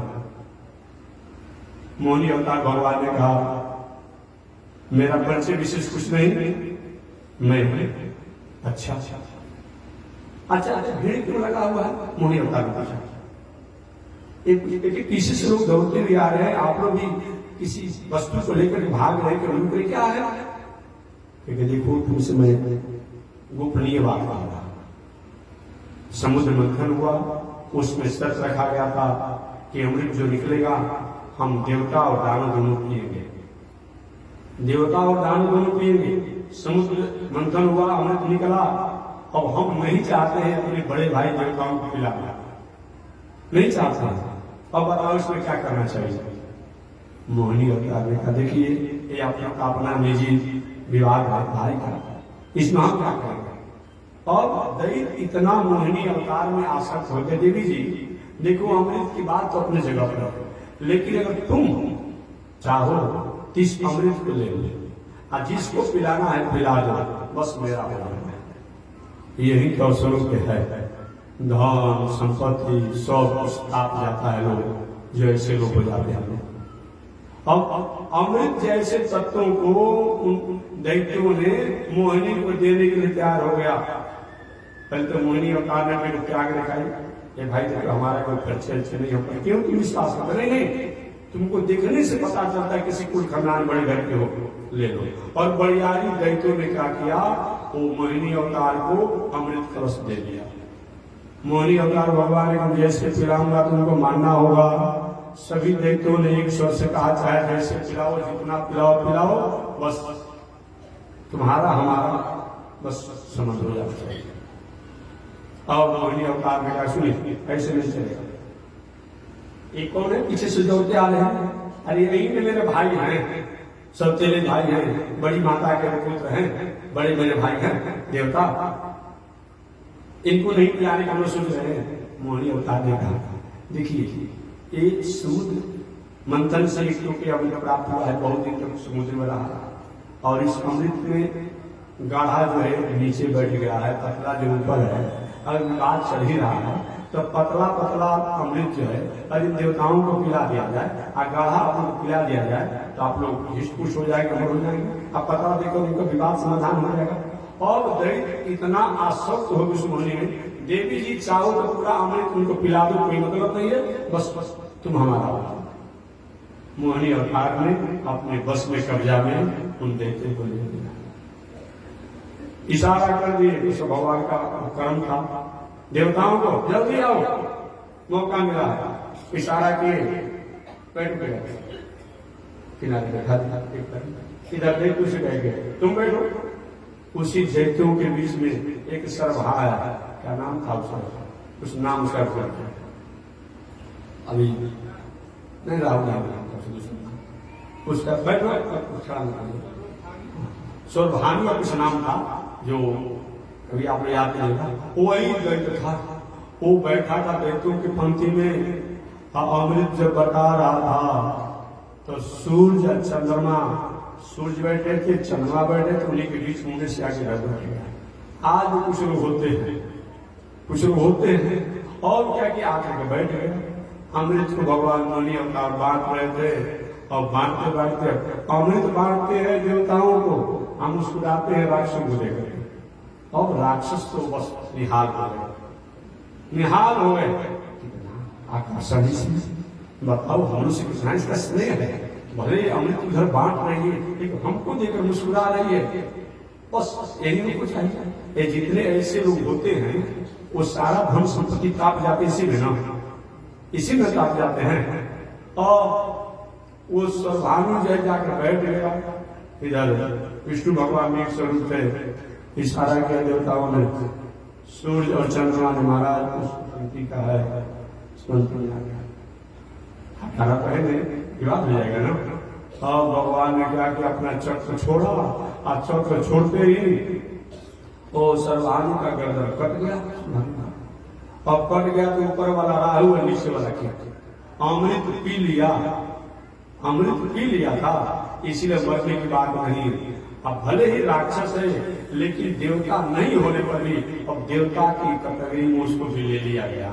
इसलिए पूजा पाठ जब होता है तो राहु केतु को भी देवता जैसा ही पूजा किया जाता है। इसी उसी बदला को लेने के लिए आज तक भी ये राहु केतु क्या करता है, राहु जब ग्रहण लगता है तो क्या करता है, ग्रहण नहीं होता है, वो ग्रसने के लिए, सूर्य को समाप्त करने के लिए, निस्तेज करने के लिए, चंद्रमा को निस्तेज करने के लिए जाता है। और जब तक वहां पहुंचना चाहता है तभी भगवान का चक्र छूटता है, अब बस उसे भय से पुनः भाग जाता है। वह क्या है, ग्रहण का क्षेत्र जो है वह काल है, उसे मोक्ष हो जाता है। आज भी किसी को समाज में कहीं किसी कारण से अगर कोई बेइज्जत हो जाएगा, अपमान हो जाएगा, तो हमेशा व्यक्ति को बदला की भावना रखता है। जो आज उदाहरण के रूप में आप सूर्य चंद्रमा को देख रहे हैं, जो राहु हमेशा बदला देता रहता है, जो ग्रहण काल लगते रहते हैं। अब अमृत पिलाते पिलाते एक दैत्य कहा कि इतना देर तक कभी पतला अमृत समाप्त नहीं हुआ। भगवान लगभग देवताओं को पिला दिया, नहीं, ये कोई छल हो रहा है, ये छल हो रहा है, ऐसे थोड़े होता है। लेकिन छल हमको दे दिए अमृत, और नहीं ये मोहनी नहीं है, ये साक्षात छलिया विष्णु है जो स्त्री का वेश बनाया है देवताओं को मंगल करने के लिए। और क्या धरो पकड़ो मारो, धरो पकड़ो मारो, वही समुद्र के तट पर जहां में पकड़ा रहा था, मारपीट हुआ। लेकिन देवता लोग अमृत पी लिए थे तो मरने वाले थे नहीं, हुआ देख लोग पलायन आए, मूर्छित हो गए। लेकिन शुक्राचार्य के पास एक ऐसी विद्या थी कि अमृत पीने से जो शक्ति प्राप्त होती है वो अपने विद्या द्वारा कर सकते थे। शुक्राचार्य ने आकर के अपने सभी चेलों को पुनः अमृत पीने से जो शक्ति होती है वो अपने विद्या द्वारा उनको जीवित कर दिया। उसी समय से दैत्य लोग और ब्राह्मण के या पुरोहित के या गुरु के बहुत बड़े पुजारी बन गए, बहुत बड़े पुजारी बन गए। दैत्यों ने कहा, गुरु जी आपने हम लोग का जीवन दान में दिया, ऐसा कोई पूजा पाठ जग कर दीजिए, ऐसा कोई पूजा पाठ जग कर दीजिए जो हम लोग की शक्ति बढ़ जाए और देवताओं को हम लोग राज छीन, देवताओं पर हम शासन करें। वही शुक्राचार्य जी उन लोगों की शक्ति को बढ़ाने के लिए अनेक जग पर जग हो रहा था। वही आपके बक्सर पुष्पाल में भृगु क्षेत्र बलियां है, वही जग दैत्यराज बलि किया। अब उसी दैत्यराज बलि के जग से भयभीत होकर देवता लोग महाराज हमने तो के लिए है, लेकिन जब दैत्यों के पास बल हो जाएगा तो मार कर कुछ उम्र निकालेगा, कोई उपाय कीजिए। तो भगवान ने वही बावन भगवान बन करके क्या किया, दैत्यराज बलि के यहाँ जा करके और 3 पग भूमि के द्वारा सब कुछ नाप लिए और देवताओं को स्वर्ग का राजा बनाए। दैत्य से कहे कि भैया तुम चले जाओ 15 साल में। कहा महाराज मैं तो दान दे दिया, अब फिर भी हमको आप बंधन में डाल रहे हैं। एक मैंने देवताओं को वचन दिया है, मैंने अदिति माता को वचन दिया है, इसलिए आप चले जाइए। और अगला मनमंत्र जब आएगा तो कोई भी इंद्र की गति पर होगा उसको हटा करके और आपको इंद्र गति पर बैठा दिया जाएगा। वही दैत्यराज बलि अपने लोगों के साथ रसातल लोक में चला गया। ये मोहिनी अवतार है, जिस अवतार में भगवान ने असुरों को मोहित किया, देवताओं को अमृत पिलाया। ये 13वां अवतार। 14वां अवतार भगवान का नरसिंहावतार। अपने भाई हिरण्याक्ष के वध के बाद हिरण्यकशिपु ने, जो कश्यप ऋषि का दूसरा पुत्र था, हिरण्यकशिपु ने विचार कर लिया कि दुनिया में ब्राह्मण विष्णु देवता को जहां देखो मारना, गाय को देखो वेद को देखो मार डालना, न कोई जप करेगा, न कोई पूजा करेगा, न कोई दान करेगा। क्योंकि विष्णु देवता अधिक मजबूत होते हैं ब्राह्मणों के द्वारा, वेद के द्वारा, पूजा के द्वारा, जग के द्वारा, धर्म के द्वारा, सती साध्वी मर्यादा नारियों की मर्यादा से तो सबको भंग कर दो। और चारों तरफ हिरण्याक्ष के लोगों ने न होतव्यम न दातव्यम, कोई हवन नहीं करेगा, कोई दान नहीं करेगा, कोई पूजा नहीं करेगा, कोई पाप नहीं करेगा, चारों तरफ उपद्रव फैल गया। देवता बस एक ही काम है, जब भी जीवन में संकट देवताओं को पड़ता है तो भगवान के शरण में जाते हैं, और जब संकट दूर हो जाता है तो भगवान से ताली ठोकने लगते हैं। हम आपसे कम थोड़े हैं, एक कुछ लोगों का स्वभाव होता है, जब जीवन में विषम परिस्थितियां रहेंगी तो गिड़गिड़ाएंगे, शरण में रहेंगे, और जब कुछ थोड़ा सा फैल हो जाएंगे तो सबसे पहले ताली उसी से ठोकेंगे जो उसका सहायता करने वाला है। ये देवताओं का स्वभाव है। अब देवता लखन आए, प्रभु की कृपा कीजिए, भगवान को हम क्या करें। और दैत्यराज प्रहलाद को अब हम कर क्या सकते हैं, हमारे पास अभी कुछ मारने या कुछ करने का नहीं है। एक उपाय होगा, वो दैत्यराज बलि के यहाँ जब उसका बेटा भक्त के रूप में जन्म लेगा जिसका नाम प्रहलाद होगा, उसी के अवसर पर हम आकर के देवताओं उस दैत्य का उद्धार करेंगे और आपका मंगल करेंगे। अभी परीक्षा करें महाराज जी, कितना दिन तक प्रतीक्षा। समय बीतते चला गया। दैत्यराज हिरण्यकशिपु के अनेक पुत्रों में प्रहलाद जी की कथा विस्तार से बाद में बताता था, फिर एक प्रसंग बस बता रहा कि कथा विस्तार से बाद में गया। हिरण्यकशिपु के एक पुत्र है प्रहलाद जी, और प्रहलाद जी बचपन से ही कुशाग्र नदी के थे, भगवान के भक्त थे। जब जान गया हिरण्यकशिपु के प्रहलाद देवताओं की संस्कृति, मानवों की संस्कृति, वेद की संस्कृति से ही अपने जीवन को जी रहे हैं, तो प्रहलाद को तो डरवाया, धमकाया, मारने का षड्यंत्र किया। कभी भी सर्पों से डसवाया, हाथी से कुचलवाया, कभी आग में जलाने का, कभी पानी में डुबाने का, बहुत प्रकार से कर्म किया गया। फिर भी प्रहलाद जी जब नहीं मरे तो एक भी विचार किया कि अपने द्वारा इसको मार देते तो अच्छा होता। हिरण्यकशिपु ने प्रहलाद को बोला कि बेटा ये बताओ तुम्हारे भगवान कहाँ है, इसके भरोसे पर मुझको तुम चुनौती देते हो। प्रहलाद के पिताजी मेरे भगवान कहाँ नहीं है, कि मैं आपको बताऊं, हर जगह में भगवान है। अच्छा कहाँ तुम्हारे भगवान है? कि पिताजी आप में है, आपके शरीर में मैं अपने भगवान को रखा दूंगा। हिरण्यकशिपु विचार किया कि ये जानवर जैसा बालक है, बचपन में जब होलिका को जला दिया तो हो सकता हमारे शरीर से प्रकट कर देगा, नहीं मेरे शरीर में नहीं दिखना चाहता तुम्हारे भगवान। पिताजी आपके तलवार में भी मेरे भगवान है, खड़ग में कहने में तलवार में नहीं देखना चाहता हूँ, हो सकता तुम्हारा भगवान तलवार तोड़ करके आ जाए, तो क्या करेंगे? तब पिताजी हम में हमारे भी भगवान है, लेकिन तुम्हें मैं देखना चाहता हूं। तो पिताजी का एक खम्भा जो है इसमें भी मेरे भगवान हैं। अब बड़े जोर से दांतों को कटकटाते हुए भगवान को पीछा करके और उस खंभे पर पत्थर के कमे पर एक मुचका मारेगा, अभी दिखाओ ना तो मैं मार डालूंगा। उसी समय खंभा को तोड़ करके वो भगवान प्रकट हुए। उग्रम वीरम महाविष्णु ज्वलंतम सर्वतोमुखम नृसिंहम भीष्मम भद्रम मृत्यु मृत्यु नमामि। कभी कभी लोग हमसे पूछते कि महात्मा जी किसी पर मार्केस का योग है, राहु का योग है या केतु का योग है, शनिचर का योग है, तो क्या करना चाहिए?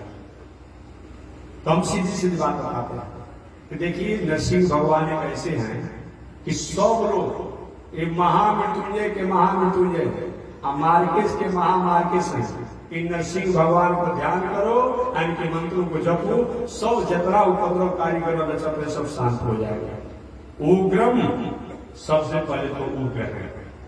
वीरम वीर तो इतने हैं जिसने वरदान अनेक मांग रखा था हिरण्यकश्यप को, तो सारे वरदान को उसी से पूरा करा कर कहवा करके समाप्त कर दिया। उग्रम वीरम महाविष्णु, विष्णु ही नहीं है, महाविष्णु है। विष्णु मन तो व्याप्त होता है, जो व्याप्तों के भी व्याप्त है, जो वस्तुओं में जो शक्ति है उस सत्ता में भी जो शक्ति है उससे पूरी दुनिया में महाविष्णु। ज्वलंतम चारों तरफ जिनकी ज्वाला है, सर्वतोमुखम जिनका सभी तरफ मुख है, नृसिंहम ऐसे नृसिंह हैं, भीष्मम भीष्म भी हैं और भद्रम भक्तों के लिए भद्र है। मृत्यु मृत्यु नमामि हम, ऐसे मृत्यु की मृत्यु जो है अर्थात काल के काल महाकाल के जो काल है वह नरसिंह भगवान है। उग्रम वीरम महाविष्णु ज्वलंतम सर्वतोमुखम नृसिंहम भीष्मम भद्रम मृत्यु मृत्यु नमामि हम, ऐसे नरसिंह भगवान गड़गड़ करते हुए धड़ करते हुए खंभा से प्रकट हुए। और प्रकट होते ही हिरण्यकश्यप को पकड़ और पकड़ कर अभी मैं तुम्हें मारूंगा। हिरण्यकश्यप ने कहा मारने वाले होते कौन है आप? यदि कोई व्यक्ति किसी को किसी आरोप में अरेस्ट करने जाए और बेल पहले से कराया कि साहब नहीं हमको पकड़ सकते हैं, मैं बेल कराया हूं, तो प्रशासन को थोड़ा सा पीछा करना पड़ेगा। नहीं मार सकते, क्यों मारेंगे? ऐसे थोड़ी मैंने वरदान लिया हो। क्या वरदान लिए हो कि मैं देवता से नहीं मरूं, मैं दानव से नहीं मरूं, मैं मनुष्य से नहीं मरूं, मैं ब्रह्मा के किसी स्पीशी से नहीं मरूं। ठीक है, चलो।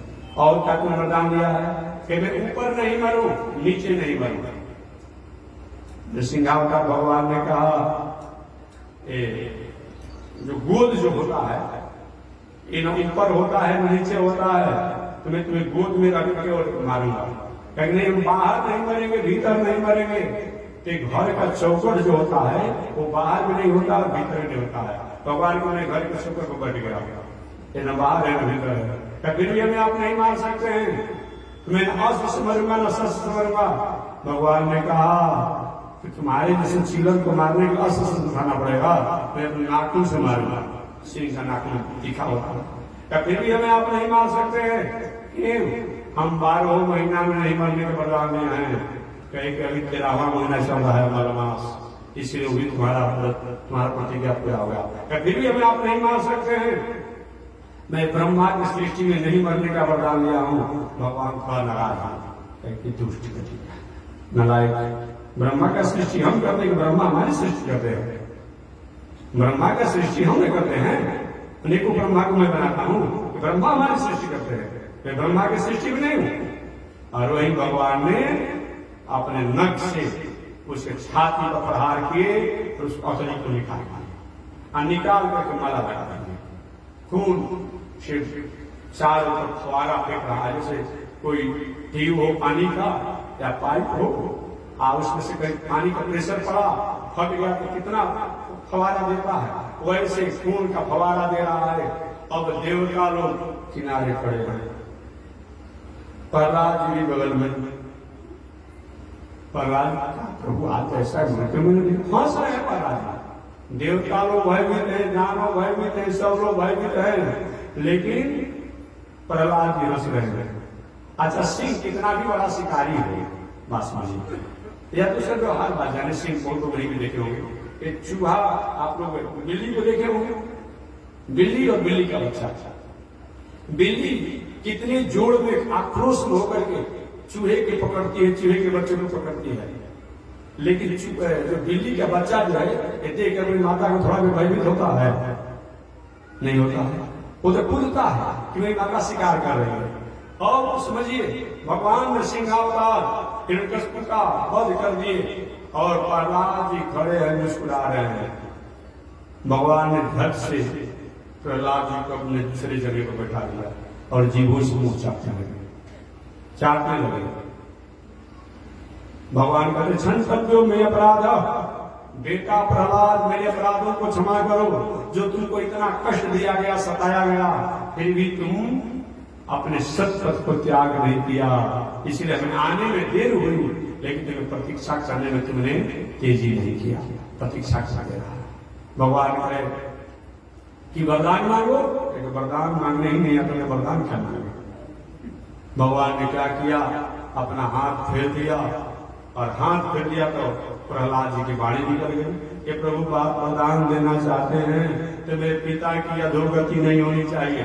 बताइए, जिस पिता द्वारा कितना परेशान किया, कष्ट दिया गया, सबसे प्रथम वरदान मांगने पिता की अधोगति नहीं होनी चाहिए। भगवान ने कहा, तुम्हारे जैसा बेटा अगर हो जाता है ना, पिता की अधोगति की बात नहीं होती। दूसरा वरदान दे दीजिए कि आज के बाद मेरे कुल खानदान को कभी आप यह व्यवहार मत कीजिएगा। भगवान ने कहा कि एक काम तो तुमने कठिन वरदान मांगा है, कि चलो ये भी मैं वरदान देता हूँ, तुम्हारे कुल खानदान को प्राण बल नहीं करूंगा, गलती करे तो डांट फटकार कुछ करूंगा। इसीलिए दैत्यराज बलि प्रहलाद जी के वंशज है, प्रहलाद के विरोचन के बलि, बलि के मानस। तो बलि जो हुआ, तो बलि किसी भगवान का भाई मैं कुछ करूंगा नहीं, भले मैं भिक्षुक बन करके ब्रह्मचारी वगैरह के मांग लूंगा, लेकिन झगड़ा विवाद नहीं करूंगा। वही भगवान दैत्यराज बलि का झगड़ा विवाद नहीं किए।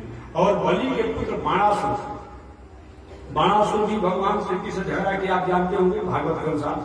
बाणासुर की बेटी का नाम था उषा, बाणासुर की बेटी का नाम था उषा, और उस बाणासुर की बेटी उषा की एक सहेली थी जिसका नाम था चित्रलेखा। अब चित्रलेखा क्या करती कि वो डमैती को फोटो आकार बना लेती। उषा ने कहा कि दुनिया में सबसे सुंदर पुरुष कौन है? अब चित्रलेखा ने अपने शक्ति द्वारा घूम करके आज सबसे सुंदर भगवान श्री कृष्ण के फोटो खींच करके यही है। अब उन भगवान के पुत्र को लाया गया और बाणासुर के अंतर्गृह में उषा के साथ रहने लगे। बहुत समझ गया, एक दिन बाणासुर ने मेरी बेटी की महल में आवाज कहां से आ रहा है। अब देखा तो कृष्ण का वंशज है, मेरा शत्रु का है, और क्या कि कारागार में बंद कर दिया। बहुत संक्षिप्त सुना लो, बाद में कथा विस्तार से। कारागार में बंद कर दिया बाणासुर ने। बलराम जी को जब समाचार से नारद जी ने सूचना दिया कि आपने महाराज आप इसी तरह से हैं और आपके कुल खानदान को बाणासुर द्वारा बंद कर दिया गया, चुनौती दिया गया, थोड़ा कुछ नहीं समझते आप लोग। बलराम जी जाकर बाणासुर को समझाए, बेटा विवाद करना अच्छी बात नहीं है, मेरे वंशज को मुक्त कर दो, मेरे पुत्र को मुक्त करो तुम। क्या कि नहीं, संग्राम हुआ। अब संग्राम में बाणासुर, बलराम जी का कृष्ण भगवान का संग्राम हुआ। उस संग्राम में 18 भुजा भगवान श्री कृष्ण बाणासुर का काट दिया। उसी समय शंकर जी आ गए बाणासुर की तरफ से, क्योंकि मेरा चेला है, मार नहीं सकते हैं। भगवान ने कहा चेला है, मारेंगे नहीं, पहले हमसे अब संग्राम कीजिए, अब बाद में मेरे चेला से संग्राम कीजिएगा। तो कृष्ण भगवान और शंकर जी के संग्राम में छिड़ गए। अब उस घोर संग्राम में एक बार भगवान कृष्ण ऐसा बाण मारा कि शंकर जी को जाड़ा करके बुखार आएगा। होता ना जाड़ा करके बुखार आता है, कि जाड़ा करके बुखार लगता है, तो जाड़ा करके बुखार आया। अब शंकर जी युद्ध करते करते गिर गए। अब गिर गए, भगवान ने अपने पुनः माया को समेटा। तो शंकर जी क्या किया, मैं अपने स्वामी से ही झगड़ा कर दिया।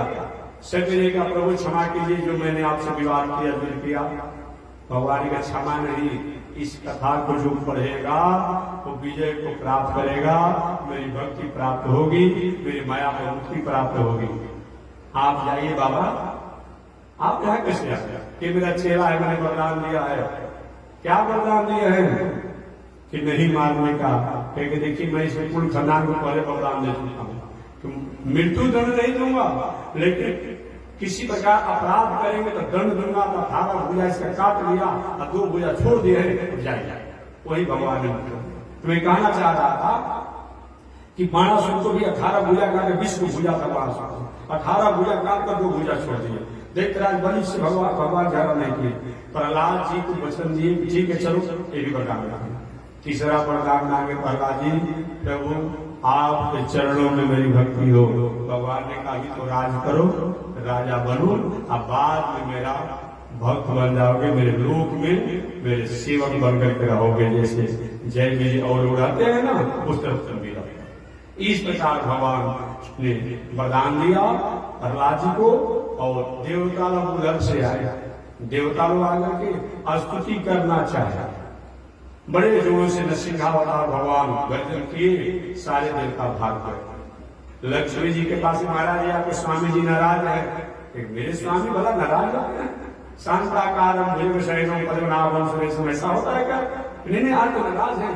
और लक्ष्मी जी ही आई और आरती करना चाहिए। बड़े जोर से नरसिंहावतार परमात्मा ने हुंकार लगाया। लक्ष्मी जी थाली फेंक करके आकर भाग गए। मेरे पति ऐसे होते हैं, कोई नहीं टिक पाया। अंत में देवताओं ने कहा प्रहलाद तुम्हारे भगवान तुम्हारे कारण नाराज है, तुम ही चाहोगे तो प्रसन्न कर सकते हो। वही भगवान जब देवताओं ने इशारा किया तो प्रहलाद जी क्या किए, नरसिंहावतार भगवान के दाढ़ी पकड़ लिए। सिंह का कुछ होता है ना, दाढ़ी पकड़ लिए। भगवान ने कहा प्रहलाद तुमको भय नहीं लगता है? देवता भाग गए, लक्ष्मी जी भाग गए, सब लोग भाग गए, और तुमको भय नहीं लगता है? प्रहलाद जी के प्रभु भय तो लगता है, लेकिन आपके स्वरूप से भय नहीं लगता है, आपके बंधन से भय लगता है, आपकी माया से भय लगता है, बाकी हमें भय नहीं लगता है। तो आप सब मायापति के मैं गोद में बैठा हूं, तो आपका मैं उत्तराधिकारी हो गया हूं, और भय किस बात की? इस प्रकार भगवान ने प्रहलाद जी को राजगद्दी पर बैठा करके अपना अपलोक में चले गए। ये भगवान का 14वां अवतार है। और 15वां अवतार वामना अवतार है। तो कथा आएगी बाद विस्तार से। ये वामना अवतार तो आप जानते ही हैं, जो कथा में आधा तो बता ही दिया कि दैत्यराज बलि जब देवताओं भले अमृत पी लिए थे, लेकिन देवताओं को मार कर पलायन कर दिया था, राज भी छीन लिया था, राज छीन लिया था, देवताओं के पलायन कर दिया था। देवता लोग भगवान के पास जाकर प्रभु हमारा राज मिले अगर तो सब निर्भय तो हो जाए। अब भगवान जो है बामन का रूप बनाकर कश्यप अदिति के यहाँ प्रकट हुए। सिंह मां से सीते पक्षे मध्याह्ने कश्यपान्वय द्वादश्याम श्रवणे जातो वामन श्री विवर्धन।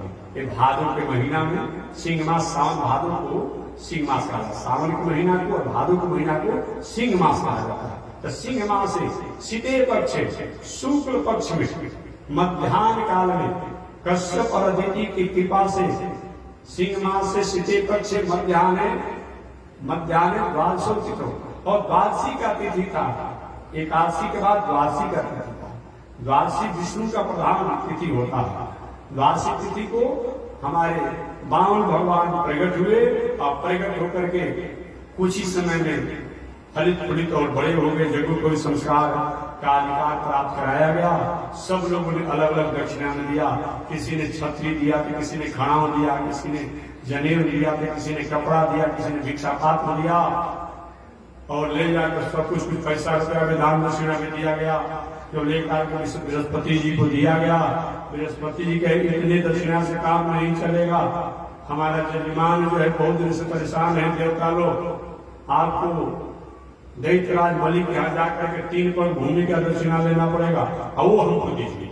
वही बामन भगवान चले गए और दैत्यराज बलि के यहाँ 3 पग भूमि मांगे, और 3 पग भूमि मांग करके उस माध्यम से 2 पग में तो पूरे लोक नाप दिए, और तीसरे पग में दैत्यराज बलि के सिर को नापे, और पुनः दैत्यराज बलि को बंधन में डालकर कहे तुम अपने रसातल में जाओ, बाद में तुम आना, अभी देवताओं का मंगल होना है, देवराज इंद्र को स्वर्ग बैठाना है। ये भगवान वामन अवतार है। जो आप ही के जिला, आप ही के क्षेत्र, ये बक्सर में, बिहार के बक्सर में बावन भगवान प्रकट हुए। हमेशा मैं कहता हूँ, ये हमारा बक्सर जो जगह है ना, ये बक्सर जगह जो है भगवान राम जी का मूल जन्मभूमि। सुंदरो आश्चर्य हो जाता है, भगवान राम जी का मूल जन्मभूमि। अयोध्या के भगवान राम नहीं है बोले गए, आप समझ गए? अरे भाई आप भी धनी मानी हो जाइए, कोई जाकर के काशी का घर बना ले, कोई दिल्ली में बना ले, कोई और कहीं बना ले, लेकिन मुल्क और गांव का महत्व होता है, कोई विदेशों में बना लेता है। तो भगवान राम जी का मूल जन्मभूमि जो है बक्सर है। भले दुनिया में कहीं हो, आप कहेंगे कैसे, तो मैं निवेदन कर दूं, कश्यप ऋषि के पुत्र हैं सूर्यदेव, कश्यप अदिति के पुत्र हैं सूर्यदेव। कश्यप अदिति का जन्मभूमि कहाँ है? बक्सर है। और कश्यप ऋषि के पुत्र हैं सूर्य, और सूर्य के ही वंश में भगवान श्री राम हुए हैं, इक्ष्वाकु आदि करके। तो जब सूर्य का दादा परदादा का जन्मभूमि जब हो गया, तो उनके नाती का जन्मभूमि नहीं कहा जाएगा। तो जब सूर्य का जन्मभूमि हो गया जब बक्सर, तो सूर्य के वंशज सूर्यवंशी हैं, तो उनका जन्मभूमि बक्सर होगा कि नहीं होगा? तो राम जी का केवल गुरु भूमि नहीं है, जन्मभूमि मूल जन्मभूमि भी बक्सर है, और बाद में गुरु भूमि भी हो गया, गुरु स्थल भी हो गया। इतना ही नहीं, ये जमुना जी और गंगा जी का भी जन्मभूमि बक्सर है। जो गंगा जमुना है, इनका भी जन्मभूमि। आप पूछेंगे कैसे? इसलिए कि बावन भगवान जब प्रकट हुए, इनके पैरों को धो करके ब्रह्मा जी अपने कमंडल में रखे थे। भगवान विष्णु के पैरों को, बावन को धो करके वही जल स्वर्गलोक में नदी में डाला गया। बाद में शंकर जी की जटा में वही जल आई, वही हरिद्वार में आई, और हरिद्वार के बाद गंगा के रूप हुई। तो भगवान के चरण से धोया हुआ जो है वही विष्णु पार्वती है, जो गंगा के नामों से जानी जाती है। तो ये हमारे बावन भगवान की बेटी है, बक्सर की भूमि ये भी हुई। जब बावन भगवान की जन्मभूमि हो गया बक्सर, तो उनकी पुत्री है ये गंगा जी, तो उनका भी जगह यही हो गया। अब जमुना के कैसे?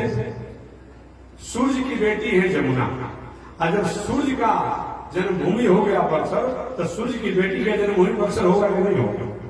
इसीलिए चाहे गंगा हो तो, जमुना हो तो, या भगवान श्री राम हो तो, ये सबकी जन्मभूमि बक्सर है, वहां के आप रहने वाले हैं। ऐसे हमारे बावन भगवान इसी बिहार के बक्सर में प्रकट होकर के और देवताओं को मंगल किए, और दैत्यों को भी वचन दिए कि समय से तुम्हारा भी जो ऊर्ज तेज वैभव जो बढ़ेगा, तो तुम्हारा भी मंगल होगा। ऐसे भगवान का 52वां अवतार, एक 15वां अवतार, 16वां अवतार परशुराम जी का अवतार है। ये थोड़ा दिवाली बाबा हो गए हैं। आज दो पक्ष हो गया, कल तो विस्तार से व्याख्या करेगा, आज नहीं करूंगा। आज लोग एक ऐसे मानसिक विचारधारा हो गई है लोगों को, मानसिक विचारधारा कि परशुराम जी क्या है, क्षत्रिय विरोधी थे। बड़ी ये शायद अगर शास्त्र पढ़े होते तो ऐसा कहने का मौका नहीं मिलता। ऐसा बात को अगर किताब पढ़िए, महाभारत पढ़िए और शास्त्र पढ़िए, अब पढ़ने के बाद आप बात करिए कि विरोधी ये क्या है। नहीं नहीं, अरे आगे भाई कोई किसी के खेत का झगड़ा हो, खलिहान का झगड़ा हो, बगीचा का झगड़ा हो, और झगड़ा में कहीं अगर ब्राह्मण का राजपूत का विवाद हो जाए, उसमें अपने आप जो जितना जैसा हो उसके अनुसार हो, उसके अनुसार विरोधी माना जाता है। यहाँ पर कोई विवाद नहीं है, केवल जो राजा द्वारा कम विस्तार से मैं कथा बताऊंगा। भगवान परशुराम जी के साथ जो हयो वंश के राजा द्वारा जो नहीं व्यवहार होना चाहिए, वह क्रूरतापूर्ण व्यवहार किया गया। उनके पिता को, उनके गाय को भी छीन लिया गया उनके पिता द्वारा, और उनके पिता को हत्या भी किया गया। इसी आवेश में आकर के परशुराम जी ने जो भी किया है, तो शेष चर्चा में अगले दिन करूंगा। आज इसी के साथ वाणी विराम।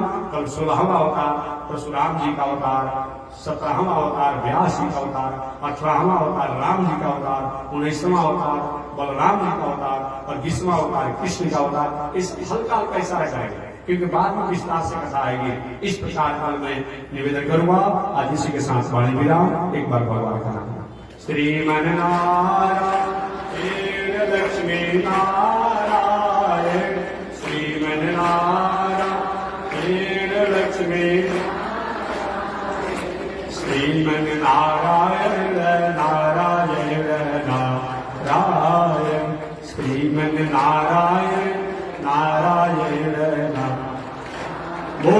लक्ष्मी नारायण भगवान की, विश्व वंदन राजा श्री त्रिगंडी स्वामी महाराज की। हरिओम। शांति शांति शांति।